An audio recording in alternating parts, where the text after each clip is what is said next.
Hello, and welcome to the Guilbault Girls Show, where you will have the opportunity to hear from mothers, fathers, siblings, and individuals themselves about their journey of living with a disability.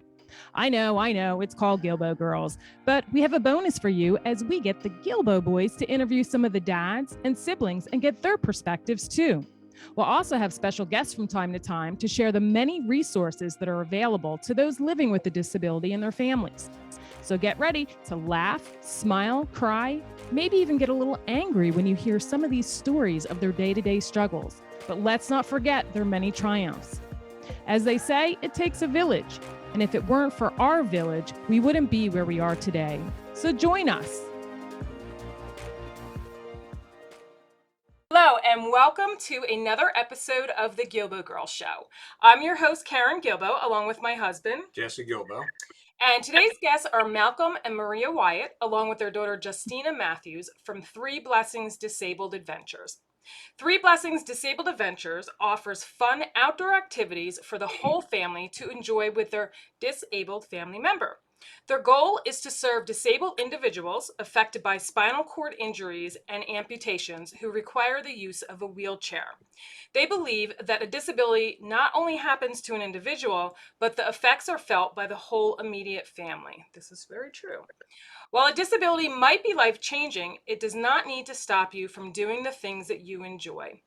Getting out in God's creation is not only fun, but it's very healing as well. So first of all, thank you guys so much for being on the show. I'm very excited when I read about you guys and saw, I was like, I have to have them on the show. So welcome. Thank you for having us. Thank you. You're welcome. So let's dive in. Can you share a little bit about your backstory and what ultimately led or inspired you to start the nonprofit? So a little bit about myself. I got hurt 35 years ago. Tree fell on me, left me a T11, T12 para. So I was determined from day one that I would never work in an office, that they wanted to train me for an office. It's like, no, I'm going back out to work outside. So I've been fortunate that I've been able to work outside. I work for a construction company that I am a foreman for, electrical company. So I run a Traco every day. So, and I'm an avid hunter. So what the nonprofit came from was I was wanting to give back to the disabled community, guys like myself that are thinking that they couldn't get back out in the woods, which I wanted to be able to have an accessible hunting area to give that to them. And then my wife and Justina broadened my horizon to where we are today. So I would let one of them say something else. Yeah. So, I'm sorry. So we had to discuss the fact that since the disability happens to not just the individual, but to the whole family, that it would be nice to involve the whole family in doing something else other than hunting, because not all family members enjoy hunting. And we bike together and we kayak together, and it's like, why don't we do this and add this to it? So that's where the growth has happened. And when did you guys start the nonprofit? So we started, we got our nonprofit status in March of last year. Okay. It went very quickly. We were thinking it was going to take the 12 to 18 months, like everybody tells you. So we're like, okay, we'll take time. We'll do the paperwork. By the time that happens, we'll be ready to go. And then it happened within a month, 3 months. Wow. So I was like, oh, all right, here we go. That's awesome. Yeah. And what avenues are you using to get the word out? So we have our website, Facebook, Instagram, and then just recently started attending some of the expos. So we went to the Kennedy Krieger Expo, the Empower Expo at the Bel Air High School. We're going to Penn State's Rec Fest in August. And then my dad has become a member of the Harford County Disability Board, so working with Harford County, as well as trying to work with the Parks and Recs, focusing right now on Harford County, obviously, since that's our backyard, but want to expand once we get our footing. That's awesome. Have you guys ever thought about connecting with like the moose and the elks and those places too?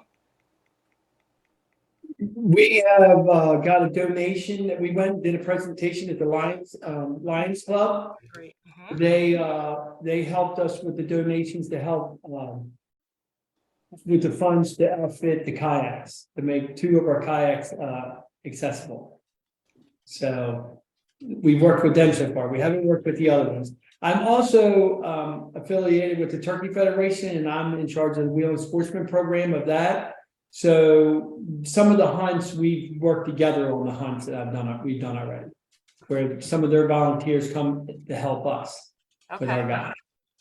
That's awesome. Yeah, we were coming up from when we lived in Earlville. We have a few friends that are involved in the Turkey Federation. So, so how did you guys come up with the name Three Blessings Disabled Adventures, and what are those 3 blessings?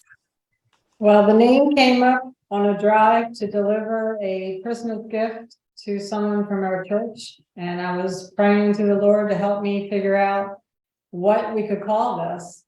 And on the lawn of in the front lawn of someone's home, had a teeny tiny sign that said 3 blessings. And I said, that is it. And then Romans 5:3-4 came to mind. Where you glory in tribulation, for tribulation produces perseverance, and perseverance character, and character hope. And those are our 3 blessings. I like that. Yeah. Can you share with the listeners where you're located and what outdoor activities you currently offer? So like I said, we're in Harford County. We actually live in Jarrettsville.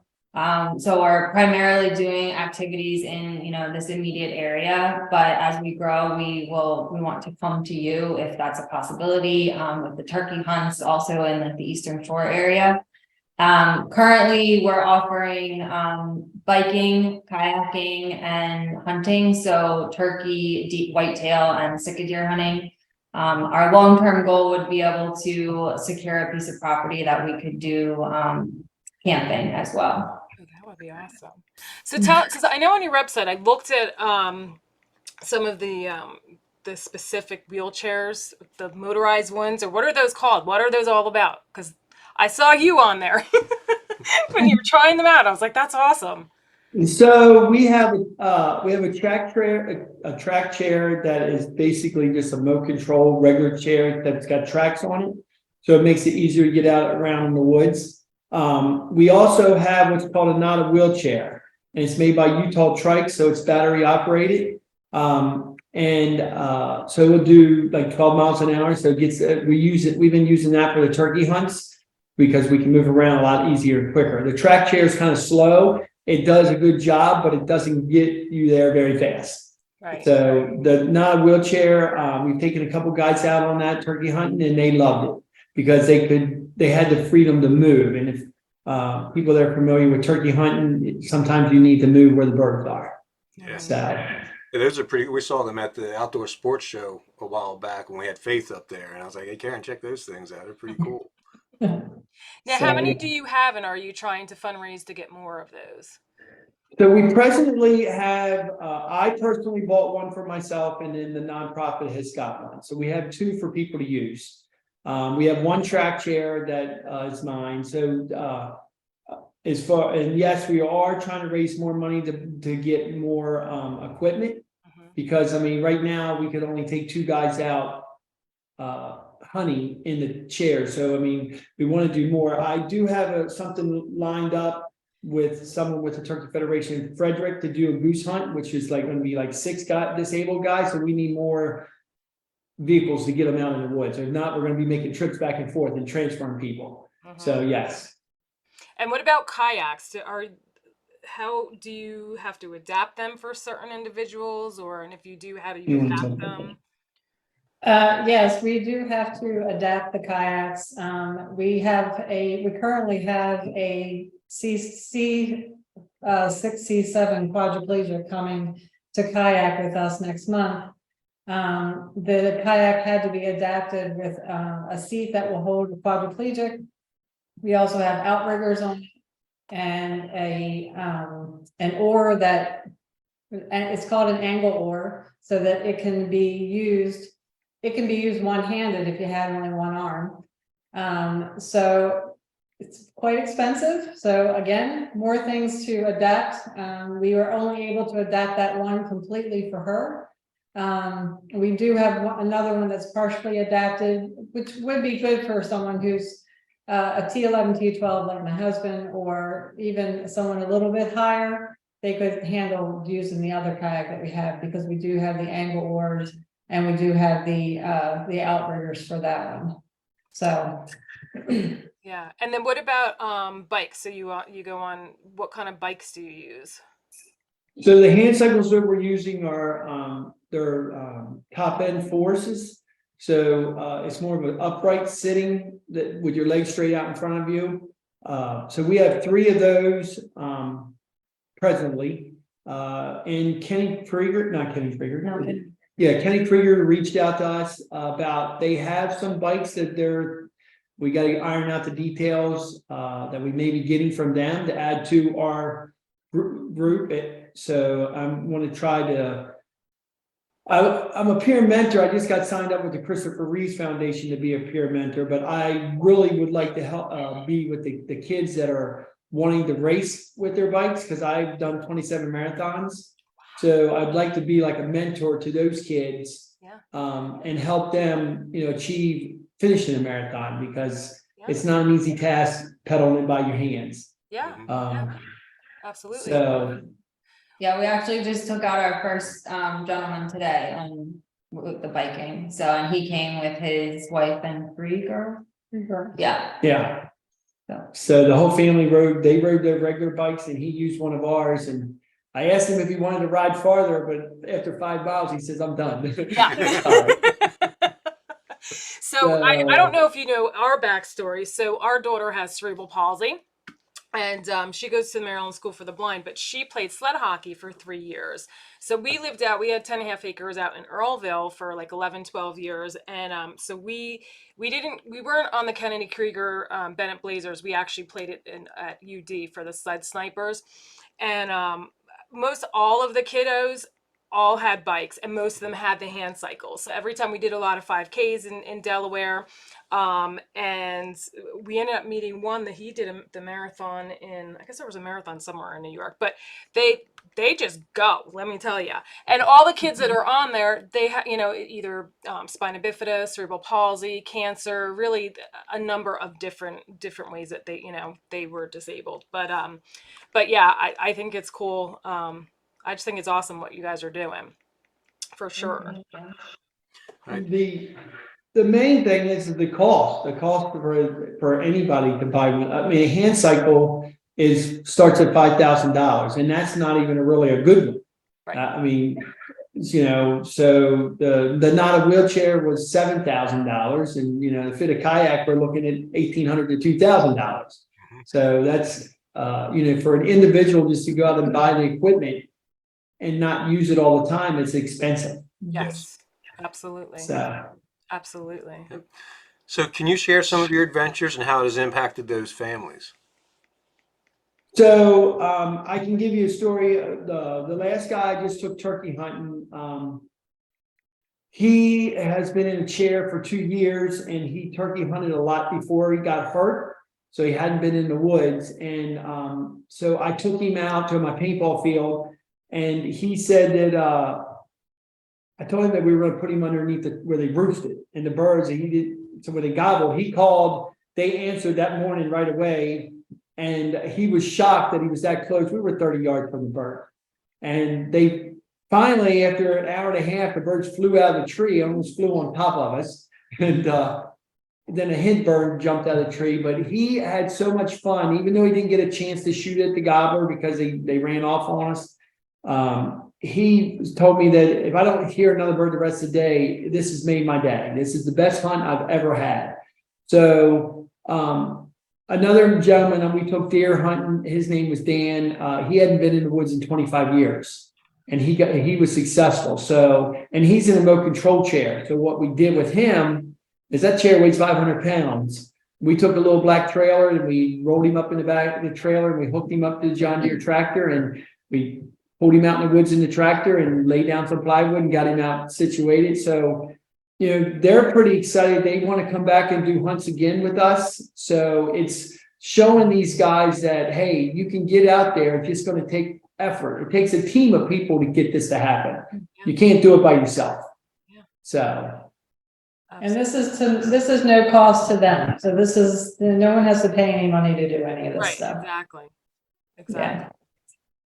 And can you share what kind of donations you need? And well, we pretty much talked about that, what the funding will go towards purchasing. How would one contact you guys to donate? Or do you guys, or even volunteering? What about your volunteering opportunities? What kind do you have and how would they contact you? So to donate, you can go to our website, we have a donate button there, through PayPal. You can also send a check if you wanted to. And then in terms of contact, again, we're available through our website. Like I said, we have the Instagram, social media, our Facebook, and volunteer opportunities. Really right now, since we are new, we're just starting out, and, getting our footing and getting our name out there. And, so right now, I feel like the best volunteers that we need is to spread the word. So that's what I would say. Would you agree? Yeah, I agree. Yes. One of the things that Maria thought about, and there's other organizations out there that you can put in for grants for the things are what she would say. Maria thought that where our future would be is someone comes like today, the guy David came today, tried out the hand cycle, likes it, but yet now where does he come up with the $5,000 to $7,000 to buy the bike? So we're hoping that eventually down the road that we can, do enough fundraising that we can also be one of those grantees or grantors. So we can, they can put in a grant for us and we can help offset some of the costs for the adaptive equipment for them. Right. So that would be down the road. That's like a long-term goal. So we have friends in Delaware. They actually, after 11 years, just closed their shop, just closed the doors. But it was Preston's March for Energy. And that's what they did. They did all fundraising for adaptive bikes. And I can't tell you how many hundreds of thousands of bikes that they went all over and delivered to kids. I should be able to hook you up with them. They could probably give you some pointers too, as well, on how they did all that. Great. He belongs to the Moose, and we belong to the Elks. They do a lot for the community. So we'll have to talk afterwards too and see how we can get them involved to help with some of the stuff too, because they have a lot of grants as well. So that's other stuff we can kind of get information for you. That was awesome. yes. Yeah. I'm in charge of the fundraising, and I've never done the fundraising before, so it's a full-time job. Yes, it and is. it's stressful. Yes, it is. So I'm looking for all the help I can get. Yeah. How many years ago were you injured? 35 years. 35 years ago. All right. Okay. But I do not consider myself disabled. Right. Everybody does. Yeah, exactly. And I say that is because I do not let this wheelchair stop me from doing the things that I want to do. Right. An able-bodied person can be disabled if they let their mind stop them from doing what they want to do. Exactly. Very good point. Exactly. Can you share just kind of a little bit of the struggles after you got hurt on how you kind of got through stuff? I had done an interview with Billy Price from Billy's Footwear. I don't know if you've ever heard of them, but they have shoes that zipper all the way around. He was fell from a 3-story building. And he was very active sports. He was in a fraternity. I think he was like 2 weeks in. He fell from a 3-story window and is a quadriplegic. His story was just amazing on how he got through too, because it also helped. Again, it helped those others out there that are newly. You live life just like everybody else, and then you know, one day this accident happened and you have a whole new life. What advice would you give those out there that might be going through this process now? Well, I think the biggest thing is they need to be around other disabled people to learn the tricks, learn what makes their life easier. Because I've been very fortunate myself that I didn't go through a depression. I accepted my disability from day one. I mean, me and Maria were only married 7 months and she was 7 months pregnant. I was more concerned about her losing the baby than me being disabled. I could deal with that. Right. So that was really the main concern. And then I didn't let, if the doctor said I couldn't do anything, I'm going to prove you wrong. So, you know, and not everybody's going to have that mentality. Now, you know, would I have been different if I would have been hit by a drunk driver? Would I have been mad at the world? Maybe, you know, I don't know. I wasn't in that situation. So I accepted my disability, but I can tell you that I met a friend that got me into playing wheelchair basketball within 9 months after I got hurt. And that's the key, that if someone just getting disabled is you got to get out there and you got to be around other disabled people. I'm not saying that you have to play the sport, but you need to be able to talk to those people, learn how to do different things. I mean, I did flights of stairs backwards from a basketball camp out in Missouri. Yeah, we had one elevator and 200 guys and 3 people in the elevator, and we're going to lunch and dinner. You know how long that's going to take? 15 Spanish guys go flying by us and go down the stairs backwards. So, well, guess what? The rest of the guys, 100 of us, went down flights of stairs backwards in our wheelchairs. But we would have never done that if these little Spanish guys didn't come by and show us, say, hey, this is how you do it. So I think that's the most advice I can give to somebody just getting disabled is, you know, and one of the things my friend said to me, Keith said that when I met him, he says, you got to be able to handle going into a gym and seeing 100 disabled people, because that's what you're going to see. You're going to see legs sitting on the bleachers, and there's not going to be anybody hooked to those legs because they're playing basketball without their leg. So, and that's really what I think the disabled community needs. You need to get around other family members, other families, and talking to one another, what works and what doesn't work. I think that's great advice. Great advice. Is there anything else that you want to share about the nonprofit and what you're doing? You guys got anything? We're looking at you guys. You're very good. You know, to share our events that we still have planned that are out there for people, you know, to take up advantage of. So we have a couple more biking dates available. We have kayaking dates in June. We will have, once the hunting schedule kind of gets ironed out for 2023, 2024, we'll have, like I said, whitetails, hopefully sick of deer, turkey hunting, duck and goose. So, you know, keep up to date with us to see when all of those are out there. We are putting on our first annual charity banquet in September to raise money. So we, you know, love for people to come. You can't come to donate. If you have a business that, you know, you want to give something away, we're going to have games, raffles, silent auction, with a DJ, food. So yeah. September 22nd. Yeah. Yep. All right. Writing that down. Yeah. All right. And then go ahead.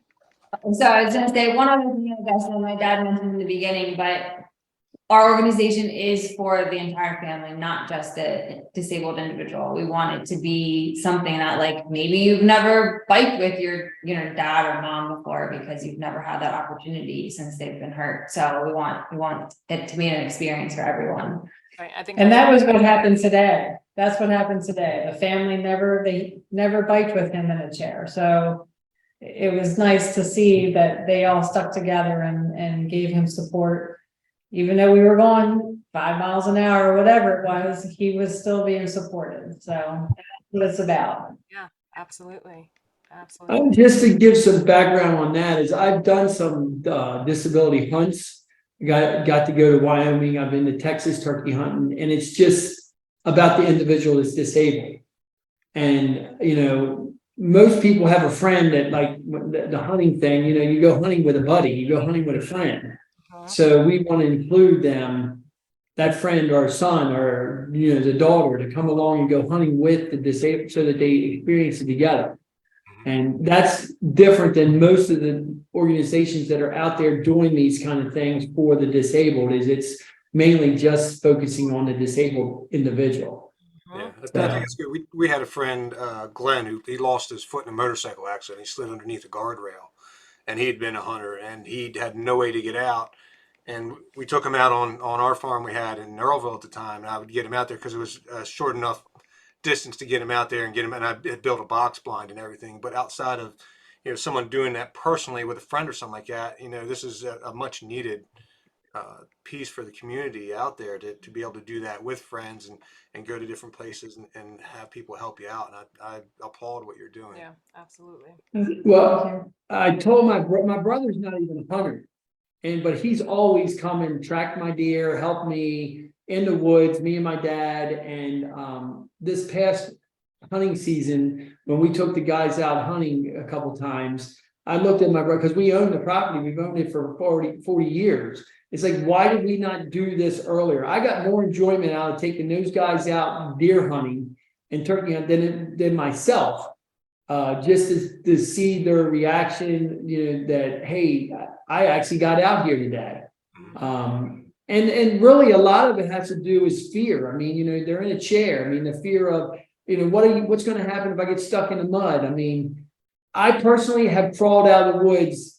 It's taken me 45 minutes to an hour because I was riding a four-wheeler and all I had was crutches, and then my crutches got stuck in the mud and the tips came off. So then I barrel rolled out of the woods to my wheelchair. Wow. So I am one of those that are just determined to go to the woods, and if something breaks down, I'll figure out how to get out. But there's a lot of people that won't go, you know, they just won't do that. And so this is giving those guys the opportunity that know, hey, there's people to get me in the woods and get me out of the woods if something goes wrong. So. I love this. All right. Yeah. All right. So last but not least, I had sent over a flyer. It's called What's Your Word? So because words are very powerful, they can inspire us to do great things. They can remind us of the importance or simply remind us to breathe and live in the moment, especially with all the distractions in the world today. So I always gift my guests with a hand stamped word on a token, and I put it either on a bracelet, anklet, necklace, keychain. So with that being said, if each of you guys, if you can tell me what your word is and why you chose it. Well, my word is serving or service. I feel with my job, I've been a massage therapist for 23 years. I love to serve people. I love to make people feel good. I love to make sure that people get what they need when they need it. So service is mine. Service. So mine is inspired, and I'll go back to, you know, I honestly believe that I've been put in this chair to inspire people. And when the good Lord is done, when I've met the last person that I'm supposed to meet, I always felt that I would just get up and walk out of the chair.